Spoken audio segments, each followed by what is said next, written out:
Japan volcano explodes, city covered in ash. And here is the part that should not be possible. The city this volcano just buried in ash is not some remote mountain outpost. It is not a quiet fishing village at the edge of a map. It is a modern, thriving Japanese city of nearly 600,000 people. It has shopping malls, office towers, elementary schools where children ride to class in backpacks.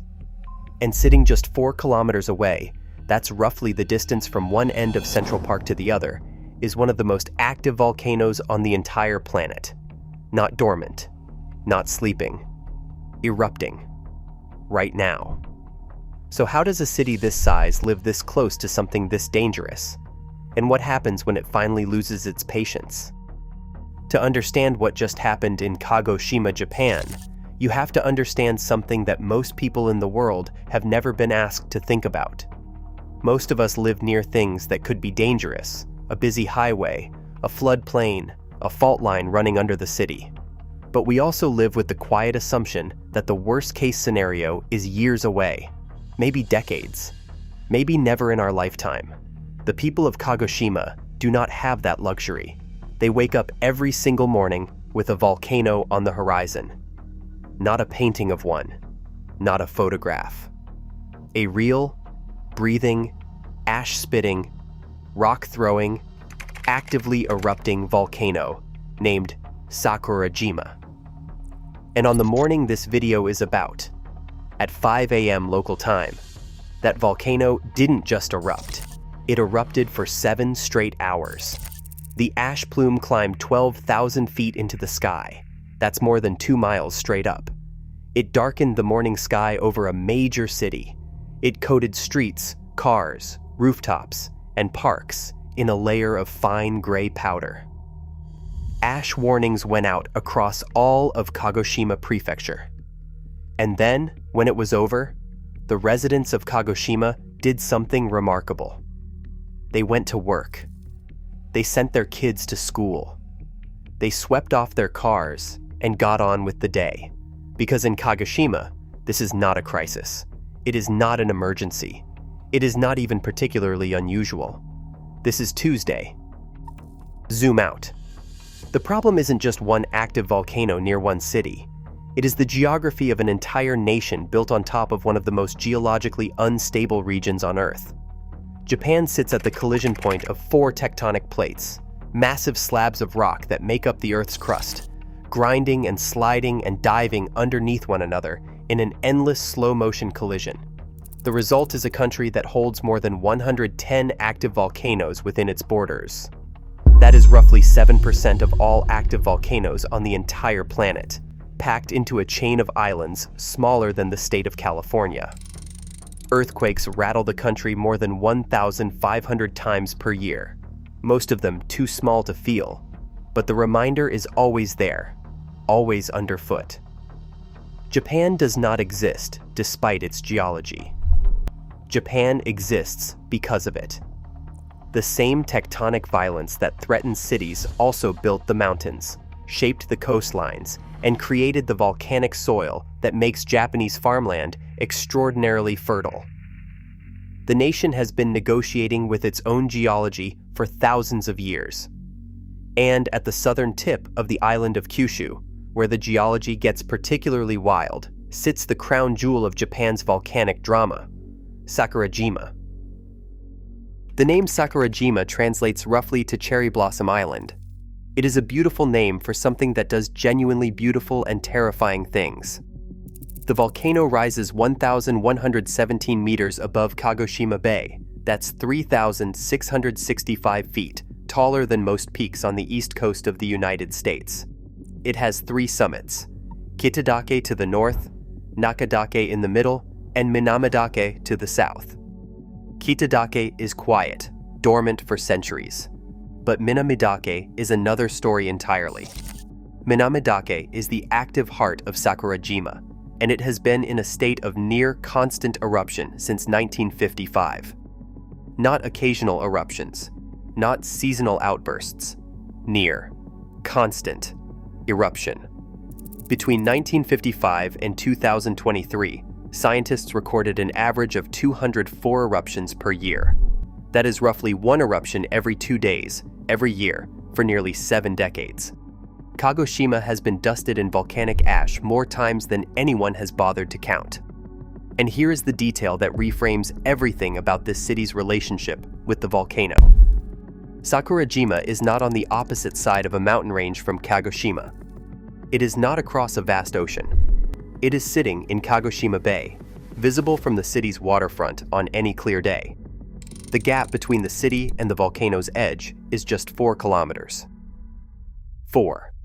If you were to stand on Kagoshima's waterfront promenade and start walking towards Sakurajima, you would reach the volcano's edge before you reached the end of a typical 5-kilometer fun run. You can get there by ferry in 15 minutes. Tourists do it every day. And on the other side of that ferry ride, roughly 4,600 people have decided to make the volcano their permanent home. Not nearby. On the volcano itself.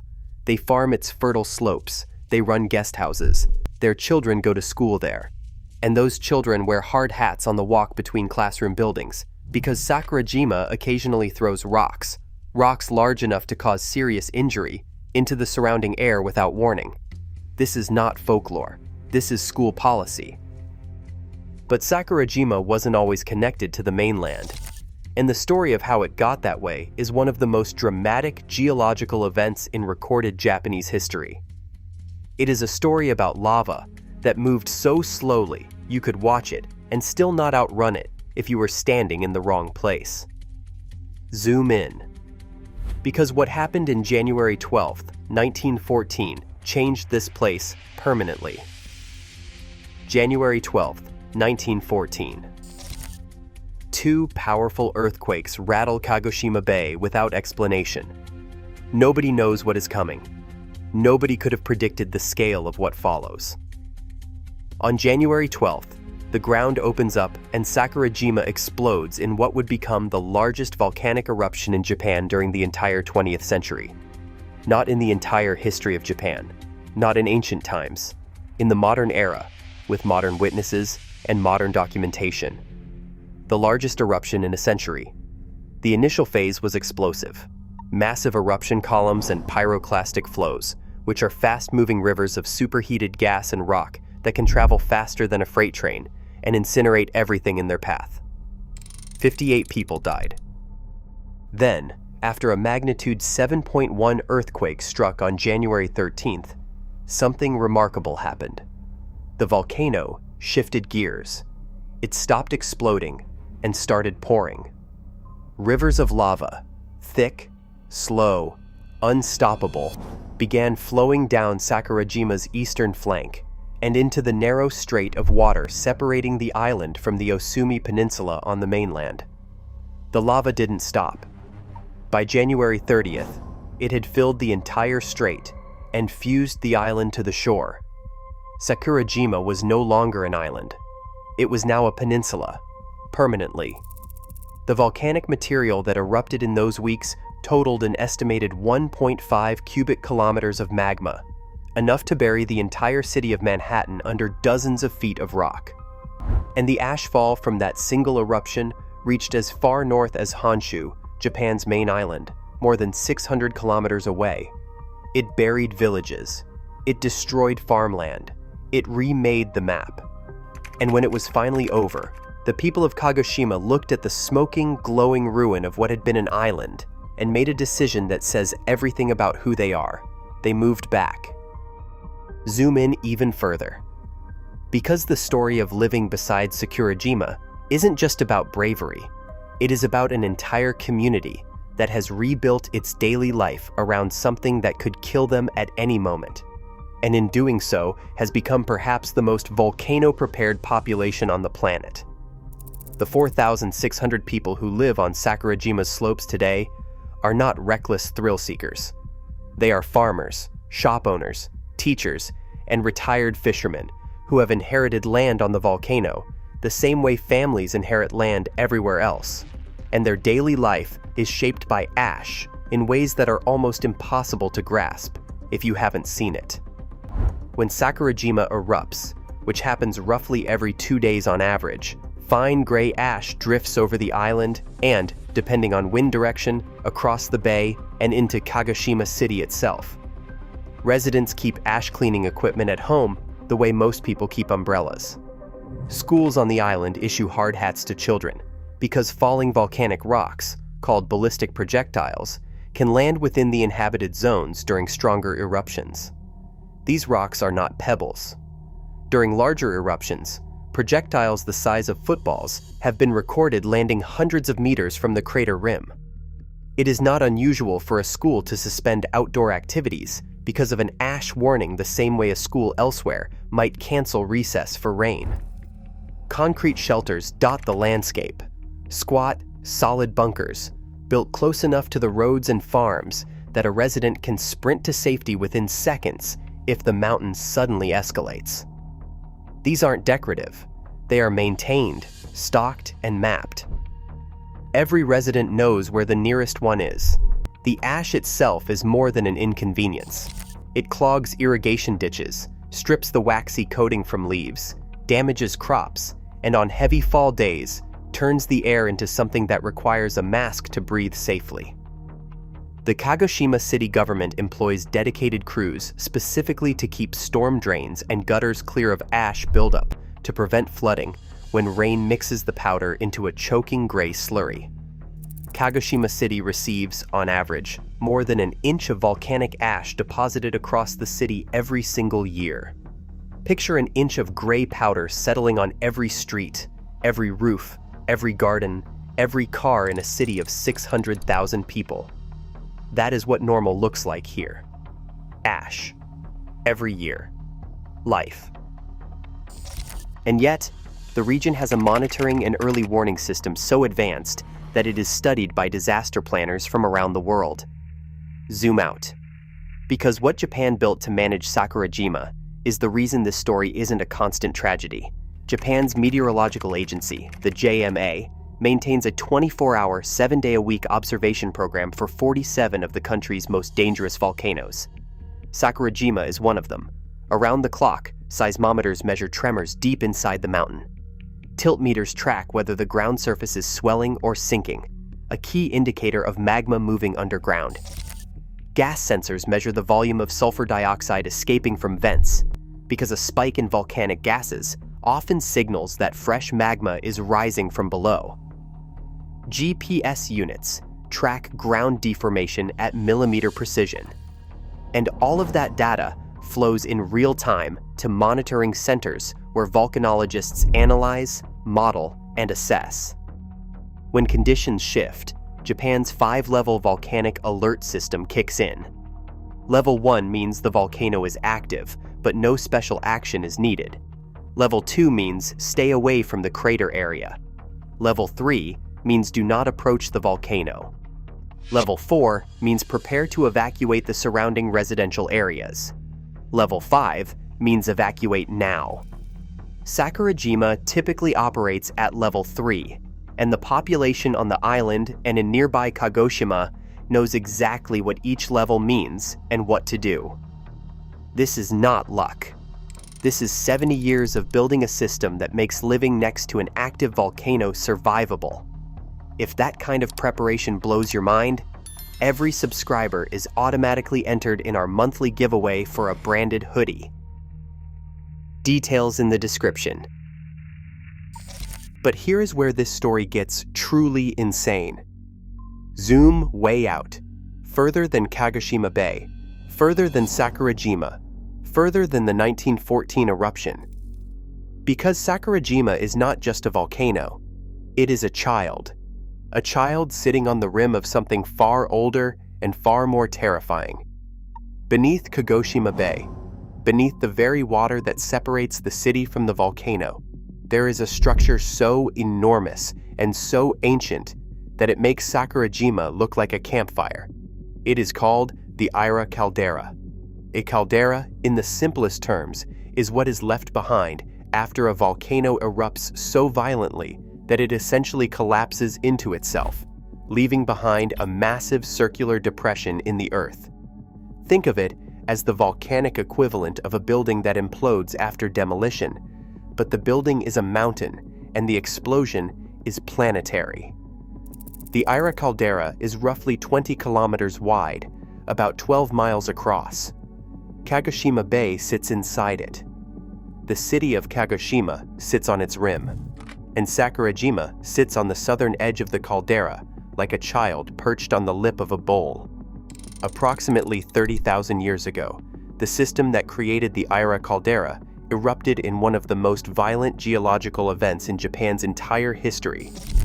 Scientists classify it using something called the Volcanic Explosivity Index, or VEI, which runs from 0 to 8, with each step being roughly 10 times more powerful than the last. The Ira eruption registered a VEI of 7, maybe 8. It ejected an estimated 900 cubic kilometers of material. That is enough rock, ash, and magma to bury the entire state of Texas under more than a meter of volcanic debris. Pyroclastic flows, those fast-moving rivers of superheated gas and rock, covered 30,000 square kilometers of what is now southern Japan. The ash cloud spread 2.5 million square kilometers across the Pacific region. The eruption left a scar in the Earth's surface 20 kilometers wide and created the bay that Kagoshima now calls home. Scientists call this kind of event a supervolcanic eruption. And the Ira system is not dead. It is simply resting. The 7-hour eruption at the center of this video began at 5 a.m. on a day that started like any other in Kagoshima. Zoom all the way in. At 5 a.m., before the city's rush hour, before children started their school commutes, before the first ferry had crossed to Sakurajima, the mountain woke up. Not with a tremor or a slow plume. With a full eruption from Minamadake, the volcano's most active southern summit. The ash column rose fast. Within minutes, it had climbed thousands of feet. By the time the sun was rising over Kagoshima Bay, the plume had reached 12,000 feet, nearly 3,500 meters, into the sky above the volcano. That is more than twice the height of the volcano itself. The ash did not fall straight down. Wind carried it across the bay in a gray curtain that draped over Kagoshima like a slow-falling roof. Streetlights triggered their sensors and switched on in the middle of the morning as the sky darkened. Cars on the coastal road turned on their headlights. The ash that settled was not soft. It is sharp-edged silica glass at the microscopic level, capable of irritating lungs, scratching eyes, and clogging the engines of vehicles foolish enough to drive through it without air filters. The JMA immediately raised the volcanic alert. Ash warnings went out across Kagoshima Prefecture. Airport officials assessed flight operations. And then, the eruption did something that made everyone watching exhale and reach for their cameras instead of their emergency kits. It kept going. For 7 hours, Sakurajima poured its ash into the sky. Not explosively enough to trigger mass evacuations. Not calmly enough to be ignored. Just continuously enough to remind every single person in Kagoshima that the mountain does what the mountain does. And sometimes, on otherwise ordinary mornings, it does it for 7 hours straight. At Sakurajima, during large eruptions, the ash cloud sparks its own lightning. Thin purple bolts of static electricity snapping through the column as millions of ash particles collide against each other at high speed. Scientists call it volcanic lightning. Locals call it something else. They call it beautiful. Zoom back out one last time, because what just happened in Kagoshima is not a one-off event. It is a preview, and the world needs to understand that. Japan is not the only country watching its volcanoes. Around the entire rim of the Pacific Ocean, a 40,000-kilometer belt that scientists call the Ring of Fire, there are 452 active volcanoes. They stretch from New Zealand up through Indonesia, the Philippines, and Japan, then across the Aleutian Islands to Alaska, down through the Pacific coast of the Americas, all the way to southern Chile. About 75% of the world's active volcanoes are in this ring. About 90% of the world's earthquakes happen here too. And living along this belt are more than 800 million people. People who eat food grown in volcanic soil, who drink water filtered through volcanic rock, who built entire civilizations on ground that could reshape itself at any moment. Sakurajima erupts more than almost any other volcano on Earth in terms of raw eruption count, averaging 204 eruptions per year in recent decades. But it is, by the Ring of Fire's own standards, one of the more manageable performers. The Aira caldera beneath Kagoshima Bay is estimated to have a roughly 1% probability of a catastrophic eruption within the next 100 years. That sounds reassuring until you do the math. A 1% chance over 100 years is not negligible. It means the risk is real. It means scientists model it. It means the JMA monitors the Aira system's magma dynamics as carefully as they monitor Sakurajima's daily activity. More than 110 million people live in the region that would be severely impacted if the Aira caldera produced another supervolcanic eruption. Not inconvenienced, not disrupted. Severely impacted, meaning buried under enough ash to collapse rooftops and end agriculture across an area larger than Western Europe. The 7-hour eruption that covered Kagoshima in ash this morning was, by Sakurajima's standards, completely ordinary. That is the most important sentence in this entire video. Ordinary. Now picture this. It is 5 a.m. in Kagoshima. The city is quiet. The bay is dark and flat. And the ferry to Sakurajima hasn't made its first crossing yet. The mountain is a dark silhouette against a darker sky. If you didn't know what it was, you might mistake it for a cloud. A perfectly still, perfectly conical cloud. But you know now. You know exactly what it is. You know everything now that you didn't know when this video started.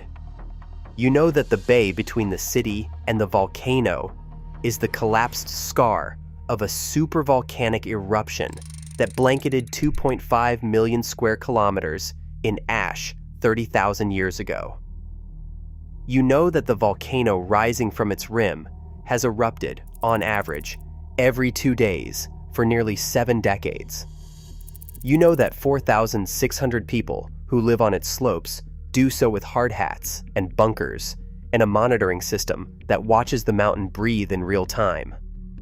You know that in 1914, rivers of lava filled a strait, fused an island to the mainland, and the people came back anyway. And you know that at 5 a.m. on the day at the center of this story, Sakurajima erupted for 7 straight hours and sent a 12,000-foot column of ash rolling across the bay toward a city of 600,000 people who swept off their cars and got on with their day. Not a panic, not an evacuation. A Tuesday. The ash is sitting on Kagoshima right now. The mountain is still breathing. The Aira caldera is still resting beneath the bay, 20 kilometers wide, 30,000 years old, holding more than 400 cubic kilometers of dense volcanic rock, equivalent in memory, waiting the way ancient things wait, patiently, without urgency, on timescales that make human history look like an afternoon nap. And somewhere on Sakurajima right now, a child in a hard hat is walking between classroom buildings, ash crunching under their shoes, and they are not afraid. Because this is where they live. This is simply home. And if this story has reminded you that disasters can arrive without a countdown clock, grab your free disaster preparedness toolkit. The link is in the description. Because the people of Kagoshima didn't become the most volcano-prepared community on Earth by waiting until the ash was already falling. They prepared because they understood something most of us never think about. The mountain is not a threat that might someday arrive. The mountain has always been there. The mountain will always be there.